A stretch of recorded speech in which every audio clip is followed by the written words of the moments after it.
નમસ્કાર વિદ્યાર્થી મિત્રો, યુવા કોચિંગ ક્લાસીસમાં આપનું હાર્દિક સ્વાગત છે. આપણે ધોરણ 10માં ગણિત વિષયમાં જે એકાઉન્ટ વાસ્તવિક સંખ્યાઓની શરૂઆત કરી છે એમાં 1 થી 3 ભાગ આપણે મૂકેલા છે.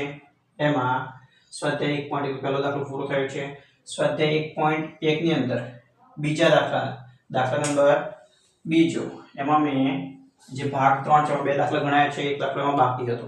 તો આજે આપણે એ દાખલો પૂરો કરીશું અને દાખલા નંબર 3 માં પહેલો, બીજો અને ત્રીજો જે ત્રણ દાખલાઓ છે એ પણ આપણે આજે પૂરા કરીશું.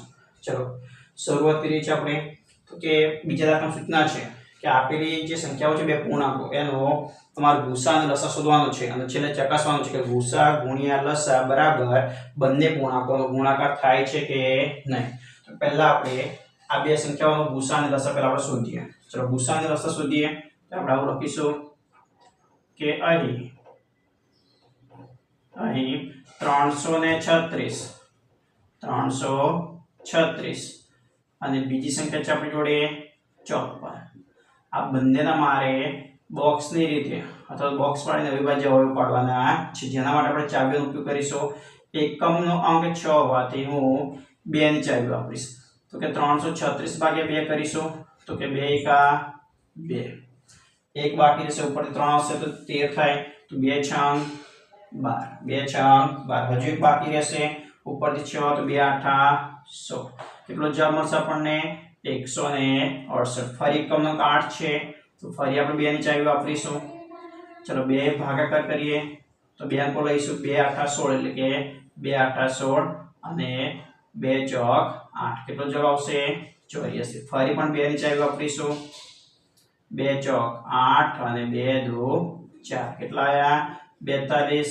ફરી પણ 2 ની ચાવી વાપરીએ આપણે. 2 દુ 4 અને 2 એકા 2. કેટલા આવે છે? 21. ચલો હવે 21 એકમનો અંક 1 છે તો આપણે 2 ની ચાવીનો ઉપયોગ કરી શકતા નથી. તો આપણે હવે 3 ની ચાવી ઉપર જઈએ. અંકોનો સરવાળો કરીએ છીએ આપણે. બે અંકો 2 ને 1 3 થાય છે તો 3 એ 3 ના ઘડિયામાં આવે છે. વિભાજિત 3 વડે 3 એકા 3. ફરી 3 ની ચાવી આપણે વાપરીએ તો 3 7. કેટલો ભાગ થશે? 3 7 21. 7 અવિભાજ્ય સંખ્યા એટલે કે 7 એકા 7. 7 એકા 7. ચલો એ રીતે 54 ના અવયવ પાડીએ આપણે. કેટલા છે? તો કે 54. ચલો એકમનો 4 છે. 2 ની ચાવી વાપરીશું. 2 કે 2 દુ 4, એક બાકી રહ્યો, ઉપરથી 4 તો 2 7 14. 27 આવે છે. 2 ની ચાવી ના વપરાય. 3 ની ચાવી વપરાય તો હા 3 9 27. ચલો 9 છે તો ફરી પણ 3 ની ચાવી વપરાય. 3 તરી 9 અને 3 એકા 3. ચલો બંનેના આપણે અવિભાજ્ય અવયવ પૂરા કર્યા છે. હવે ગુસા શોધવાનો છે. તો પહેલા આપણે આ 336 છે એના અવયવ આપણે લખી નાખીએ, જે અવિભાજ્ય સંખ્યાઓ આપણને મળી છે. શું છે?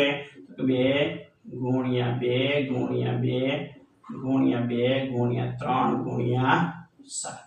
એ રીતે 54 પણ આપણે લખી નાખીએ. 54 બરાબર તો કે 2 ગુણ્યા 3 ગુણ્યા 3 ગુણ્યા 3. ચલો 336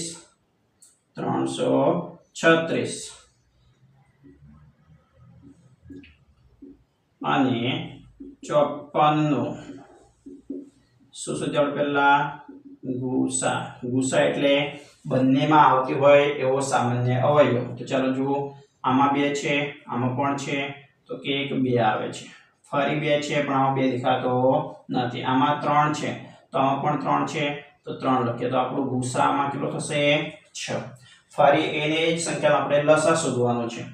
તો 336 અને 54 નો લસા બરાબર તો કે જે ગુસા છે તો લખવાનો છે. ગુસા એટલે 2 2 3 3 એટલે ગુસા 6 તો મારે લખવાનો છે. એ રહેલા બાકીના તમામ અવયવો. તો શું બાકી રહ્યો? 2 2 2 અને 7. 2 2 2 અને 7. ચલો 336 ને સબ થયો. આમાં 2 અને 3 તો આવી ગયા છે. આમાં તો બાકી રહ્યો 3 3. તો એ ગુણ્યા 3 ગુણ્યા 3. આ બધાનો ગુણાકાર કરો એટલે તમને મળી જાય લસા. ચલો ગુણાકાર કરીએ છીએ. 6 દુ 12, 12 દુ 24, 24 દુ 48 કેટલા થશે 48 ગુણ્યા 7 તરી 21 7 તરી 21 ને 21 તરી 21 એકા 21 21 તો 2 તરી 21 તરી 63 ચલો આનો ગુણાકાર કરીએ આપણને શું મળી જશે લસા મળી જાય ગુસા કેટલો છે આપણો 6 લસા ગુણાકાર હું સાઈડમાં કરું છું તો કે 48 ગુણ્યા 63 चलो 0 6 8 48 નો 8 વધી 4 6 * 24 25 26 27 ને 28 3 8 24 વધી 2 આવશે 3 * 12 13 ને ચલો સંખ્યા ખૂટે તો 0 મુકાય આનો શું થઈ જશે સરવાળો 4 8 ને 4 2 1 8 9 9 ને 1 10 1 2 ને 1 3 કેટલો થાય છે 3024 કેટલો થાય છે 3024 चलो હવે સૂચના આપેલી કે ગુસા ગુણ્યા લસા ગુસા ગુણ્યા લસા બરાબર તો કે બંને પૂર્ણાંકોનો ગુણાકાર આવી દાખલામાં સૂચના આપેલી છે ચલો ગુસાની જગ્યાએ હું એની કિંમત લખું 6 લસાની જગ્યાએ 3024 બંને પૂર્ણાંકો તો એક પૂર્ણાંક છે 336 અને બીજો પૂર્ણાંક છે 54 ચલો આ સાદો ગુણાકાર કરીએ આપણે 6 * 24 24 નો 4 વધી પડી 2 6 તો 12 12 ને 2 14 14 નો 4 વધી 1 1 ના 1 6 તરી 18 18144 તો આ બાજુ પણ કેટલા થશે 18144 ગુણાકાર તમારે આ જાતે કરી દેવાનો ચલો આ દાખલો શું થાય છે પૂરો થાય છે એના પછી દાખલા નંબર કયો છે 3 એ નીચે આપેલા પૂર્ણાંકોના અવિભાજ્ય અવયવની રીતે ગુસા અને લસા હવે આપણે કોઈ સૂચના અંદર બીજી આપી નથી ખાલી ગુસા અને લસા આપણે શોધવાનો છે શું શોધીશું ગુસા અને લસા ચલો આનો જવાબ લખીએ આપણે તો કે અહીં કોણ છે તો 12 અને પહેલા 12 છે તો 12 ના અવયવ પાડીશું પછી 15 ના અવયવ પાડીશું અને પછી 21 ના ચલો 12 એટલે એકમનો 2 છે એટલે 2 ની ચાવી વપરાય 2 ની ચાવી હંમેશા અડધા કરે તો 12 ના અડધા 6 થાય હજુ 6 છે એટલે 2 ની ચાવી હજુ અડધા થાય 3 હવે 3 ના અડધા ના થાય પણ 3 ની ચાવી 3 એકા ચલો થઈ ગયું આ રીતે 15 તો 15 આપણે સીધી આપણે 3 ની ચાવી વાપરીએ તો કે 3 પાછું 15 અને 5 એકા 5 चलो ये 21 માં 3 ની ચાવી 3 7 21 અને 7 એકા 7 ચલો શું થઈ ગયો અવિભાજ્ય અવયવ આપણે પાડેલા છે હવે 12 ના અવયવ લખીએ આપણે પછી 15 ના અને પછી 21 ચલો 12 ના કયા થાય છે 2 ગુણ્યા 2 ગુણ્યા 3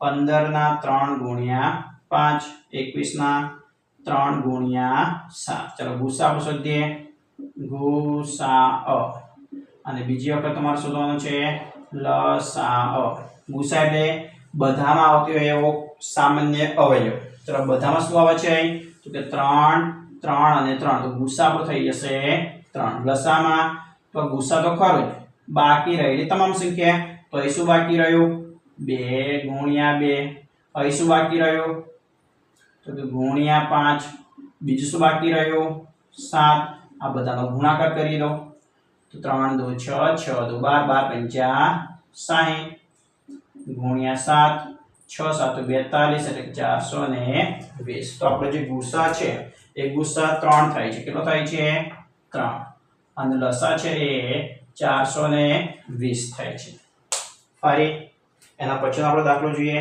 તો એ જોતા સાથે આપણને ખબર પડશે કે બધી જ સંખ્યાઓ કેવી છે અવિભાજ્ય 17 તો અવિભાજ્ય તેમાં ચાવી જાતે જ બની જશે આ રીતે 17 એકા 17 23 પણ અવિભાજ્ય છે તો કે 23 એકા 23 29 પણ અવિભાજ્ય સંખ્યા છે તો કે 29 એકા 29 ચલો પહેલા શું આવશે ગુસા चलो अवयव पहला लखी नाखिए 17 गुणिया 1 थशे 23 ना अवयवो એટલે 23 ગુણ્યા 1 થશે 29 ના અવયવો તો કે 29 ગુણ્યા 1 થશે. ચાલો પહેલા આપણે ગુસાઅ અને પછી લસાઅ. જો બધામાં આવતી એવી સંખ્યા તો બધામાં 1 આવે છે. અવિભાજ્ય સંખ્યાનો ગુસા પણ 1 જ થાય, યાદ રાખવાનું.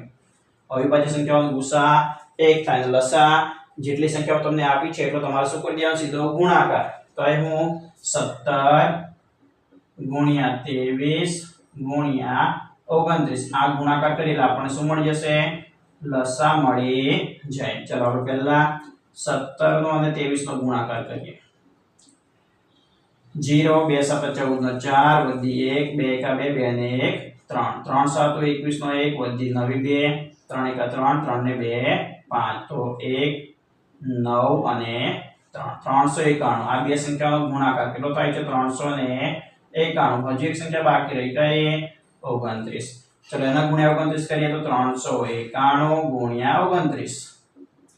ચલો 0 2 1 2 2 9 8 વધી 1 2 3 6 6 ને 1 7 ફરી 9 1 9 9 9 81 નો 1 વધી 9 છે 8 9 3 27 27 ને 8 પેલા 3 ઉમેરીએ 30 થાય, બાકી રહ્યા 5 તો કે 35.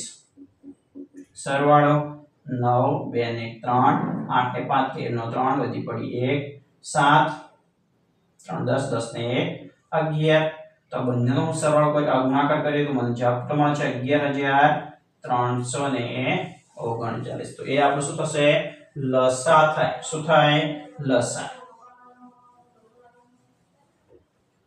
તો ફરી ગુસા કેટલો મળે, આમાં 1 મળે છે અને લસા કેટલો થાય છે, 11339. ચાલો ત્રીજા દાખલાનો છેલ્લો દાખલો છે, એ પણ આપણે ગણતરી કરી લઈએ. તો કે તમને અહીં શું આપ્યું છે, 8 પછી 9 આપ્યા છે અને પછી 25. ચલો 8 એટલે આપણને ખબર પડી જાય કે 2 ની ચાવી વપરાય, 2 અડધા થાય 4 થશે. ફરી પણ 2 ની ચાવી અડધા કરીશું, 2 અવિભાજ્ય સંખ્યા છે તો 2 એકા 2. ચલો 9 માં તો કે 3 ની ચાવી આવશે, 3 એકા 3 3 અવિભાજ્ય સંખ્યા છે, જાતે ચાવી બને 3 એકા 3 5 એકમ ના કહે 5 તો 5 ની ચાવી 5 5 25 5 અવિભાજ્ય સંખ્યા છે, 5 એકા 5. ચલો બધાના અવયવ આપણે લખી નાખીએ. 8 ના અવયવ કયા થશે, 2 2 2 ગુણ્યા 2 ગુણ્યા 2. 9 ના તો કે 3 ગુણ્યા 3. 25 ના તો કે 5 ગુણ્યા 5. ચલો શું સૂત્ર છે આપણે, તો કે ગુસા. બધામાં આવતી એવી સંખ્યા તો બધામાં શું આવે છે, આમાં 2 2 દેખાય છે ના 3 3 5 કશું જ નથી દેખાતું. કઈ ના દેખાતું હોય ત્યારે આપણે ગુસા 1 લખાય. લસા તો કે બધાનો ગુણાકાર કરવો પડશે, તો કે આ ગુણાકાર 8 થશે તો આવું લખાય 2 ગુણ્યા 2 ગુણ્યા 2 3 ગુણ્યા 3 5 ગુણ્યા 5 2 2 2 એટલે કે 8 થઈ ગયો. 3 તરી 9 અને 25. ચલો આ ગુણાકાર કરવાનો છે તો કે 25 9 આ બંનેનો ગુણાકાર કરો 25 9 225 થશે ગુણ્યા 8 કરીએ. 8 5 40 વધી 4 8 2 16 16 ને 4 20 20 નો 100 વધી પડી 2 8 2 16 17 ને 18. તો આ ત્રણ જે સંખ્યાઓ છે એમનો લસા કેટલો થશે, 1800 થાય. કેટલો થાય, 1800. અને ગુસા આવે તો 1 લખાય. કેટલો લખાય, 1. બરાબર. આટલા આપણે દાખલાઓ સોલ્યુશન કર્યું છે. હવે પછીનો જે દાખલો છે કયો દાખલો આવશે, દાખલા નંબર 4. એ આપણે ભાગ 5 માં જોઈશું. જય હિન્દ.